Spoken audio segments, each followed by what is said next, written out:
When life breaks you. 5 painful truths this book teaches about survival, purpose, and the miracles we never see coming. If life feels heavy right now, if you're carrying responsibilities nobody sees, if you're smiling in public but quietly falling apart inside, this message may be for you. Many people think their greatest fear is failure. It isn't. The greatest fear is becoming powerless. The father who can no longer provide. The business owner who can no longer perform. The nurse who is emotionally exhausted. The retiree who feels forgotten. The caregiver who never gets a day off. The immigrant worker who misses home every night. The executive who looks successful but secretly feels empty. Life has a way of humbling us. Sometimes suddenly. Sometimes through sickness. Sometimes through financial loss. Sometimes through betrayal.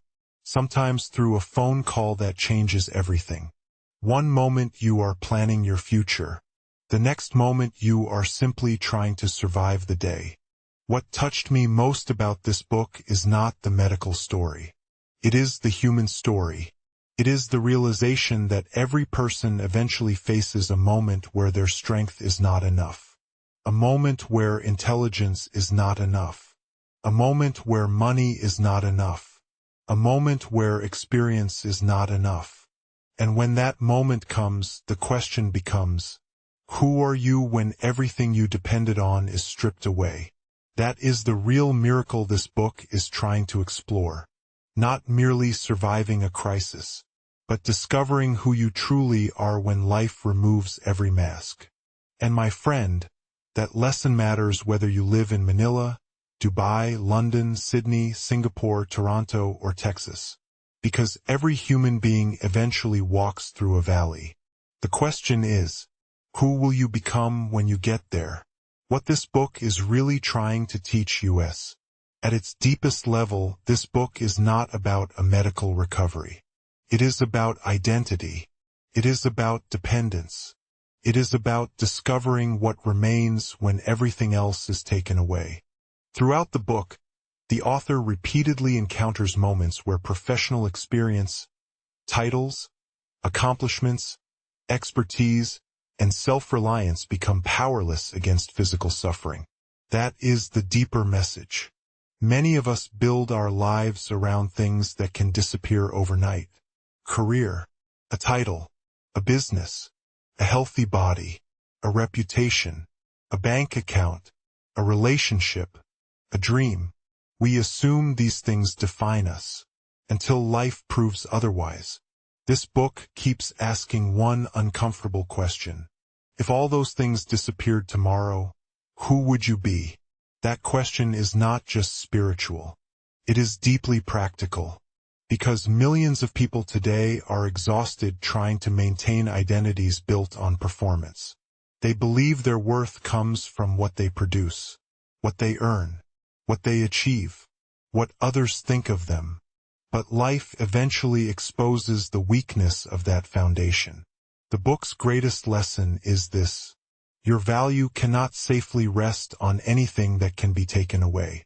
That truth becomes especially powerful during suffering, because suffering strips away illusions, and sometimes the hardest seasons reveal the strongest truths. The big painful truth. Here is the painful truth this book keeps exposing. Most people do not discover what truly matters until they lose control.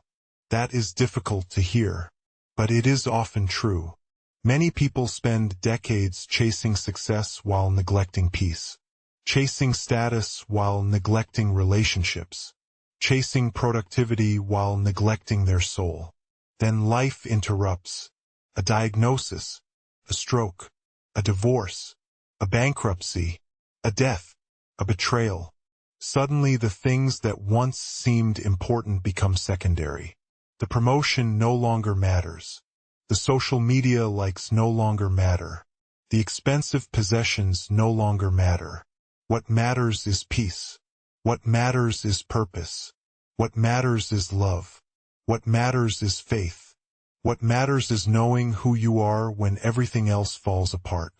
An overwhelmed father in Texas learns this after losing his job. A nurse in Canada learns this after burnout. An entrepreneur in Singapore learns this after a business collapse. An OFW in Dubai learns this after years of loneliness. A widow in Australia learns this after losing her spouse. Different stories. Same lesson. Life is fragile. Much more fragile than we want to admit. And the sooner we accept that reality, the wiser we become. The 5 strongest life lessons. Lesson 1. Your titles are not your identity. What this really means. Many people spend their entire lives introducing themselves through their job title. But your profession is something you do. It is not who you are. Why most people fail here. Because achievement feels safer than self-worth. People become addicted to proving themselves. They believe they must constantly earn value. Lolo Melvyn Real Talk. One day your title will disappear. Retirement will come. Health may change. Industries change. Technology changes. The question is, will there still be a person underneath the title? Or only a resume looking for validation? Real-life example. A CEO retires and becomes depressed. Not because he lost money. Because he lost identity. For years he believed he was his position. When the position disappeared, he no longer knew himself. What to do about it? Describe yourself without mentioning your occupation. Who are you? What values define you? What kind of person do you want to become? Start there. Lesson 2. Peace is different from control. What this really means. Most people think peace comes from controlling circumstances. Real peace comes from remaining steady despite circumstances. Why most people fail here. Because we constantly try to control everything. People, outcomes, future events, finance, health, and life refuses to cooperate. Lolo Melvyn Real Talk. My friend, control is temporary. Peace is deeper. The strongest people are not those who control everything. They are the people who remain grounded when control disappears. Real-life example. A mother raising children alone cannot control every outcome. But she can choose courage. She can choose faith. She can choose love. That is real peace. What to do about it? Ask yourself, what am I trying to control that I cannot actually control? Then focus on what you can influence today. Lesson 3. Weakness can become a teacher. What this really means. Most people see weakness as failure. This book suggests weakness can become revelation. Why most people fail here. Because society rewards strength. Nobody wants to admit vulnerability. Nobody wants to ask for help. Nobody wants to appear weak. Lolo Melvyn Real Talk. Sometimes life breaks your pride before it heals your heart. Weakness is painful, but it can teach lessons strength never could. Real-life example. A businessman loses everything. Years later he says losing money saved his family. Why? Because for the first time he stopped worshiping success. What to do about it? Stop asking, why am I weak? Start asking, what is this weakness trying to teach me? Lesson 4. Purpose often emerges from pain. What this really means. Some of life's most meaningful missions are born from suffering. Why most people fail here. Because they waste all their energy asking why suffering happened, instead of asking what can grow from it. Lolo Melvyn Real Talk. Your wound may eventually become someone else's survival guide. Don't waste your pain. Redeem it. Real-life example. A grieving parent starts helping other grieving parents. A cancer survivor becomes an advocate. A recovering addict helps others recover. Their pain becomes purpose. What to do about it?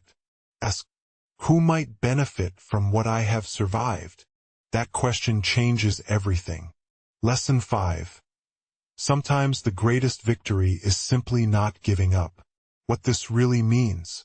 Victory is not always dramatic. Sometimes victory is getting out of bed. Sometimes victory is making it through another day. Sometimes victory is refusing to quit. Why most people fail here? Because they compare their progress to others. They expect instant transformation. Life rarely works that way. Lolo Melvyn, Real Talk. The world celebrates giant achievements, but heaven often celebrates quiet endurance. Keep going. One step, one prayer, one breath, one day at a time. Real life example. An exhausted caregiver spends years caring for a sick parent. Nobody applauds. Nobody notices. Yet every day they choose love. That is greatness. What to do about it? Stop measuring success only by results. Measure it by faithfulness. Measure it by character. Measure it by persistence. What people love about this message. People connect with this message because it speaks honestly about suffering. It does not pretend life is easy. It does not offer fake positivity. It recognizes weakness, fear, loss, uncertainty, yet it refuses to stay there. Readers also connect with the vulnerability. The story reminds people that no amount of success makes someone immune from pain. Perhaps most importantly, the message offers hope without denying reality. It acknowledges the storm while pointing toward meaning. That combination is powerful. Honest, real talk, criticisms. To stay balanced, we should recognize some limitations. Readers looking for medical explanations or scientific analysis may find the book highly faith-centered. Some readers may wish for more practical recovery details and less spiritual interpretation. Others who do not share the author's faith perspective may struggle with some conclusions. There is also a risk that some people may assume every suffering experience will lead to a dramatic miracle. Life is more complicated than that. Not every story ends the same way. Not every prayer receives the answer we hope for.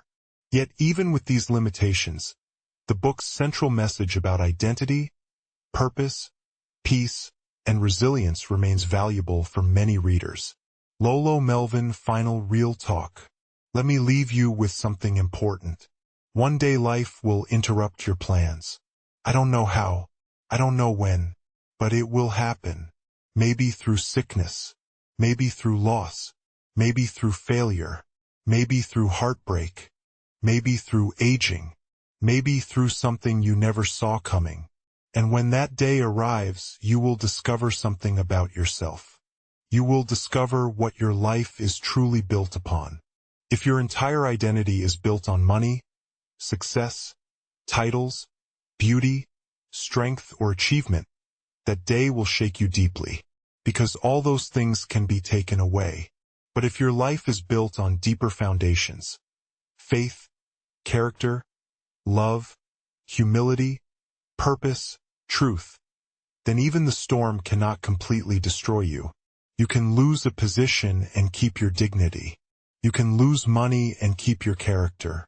You can lose strength and keep your courage. You can lose certainty and keep your hope. That is the lesson I hope you remember. Not that miracles happen, but that transformation happens. Sometimes the greatest miracle is not the healing of a body. Sometimes it is the healing of a heart. Sometimes it is the death of pride. Sometimes it is the discovery that your worth never depended on your performance. Sometimes it is realizing that being loved is different from being admired. Sometimes it is understanding that peace is more valuable than control. And sometimes life teaches those lessons too late. So learn them now. Tell the people you love that you love them. Take care of your health. Forgive while you still can. Spend less time proving yourself. Spend more time becoming yourself. Build memories. Build character. Build faith. Build relationships. Because at the end of life, nobody asks how many followers you had. Nobody asks how many awards you collected. Nobody asks how impressive your resume looked. What matters is who you became. What matters is how you loved. What matters is whether your life made someone else's burden lighter. And if you feel tired today, if you feel discouraged, if you feel lost, remember this. You do not have to solve your entire life this week. You do not have to carry tomorrow today. Just take the next step. Then another. Then another. Keep walking. Keep learning. Keep trusting. Keep growing. The storm may not disappear immediately, but neither will you. And sometimes, my friend, surviving the storm becomes the very testimony that helps someone else survive theirs. That is real wisdom. That is real strength. And that is real life. If you are currently standing in the middle of that storm and need a tactical roadmap to find your footing, I invite you to read my full journey in my book, The Third Miracle, available now on Amazon. It is not a book of fake inspiration, but a raw blueprint of what remains when everything else is stripped away. Let it serve as your companion in the valley, so you can uncover the purpose hidden within your pain. You do not have to navigate the dark seasons alone. Let's get to work.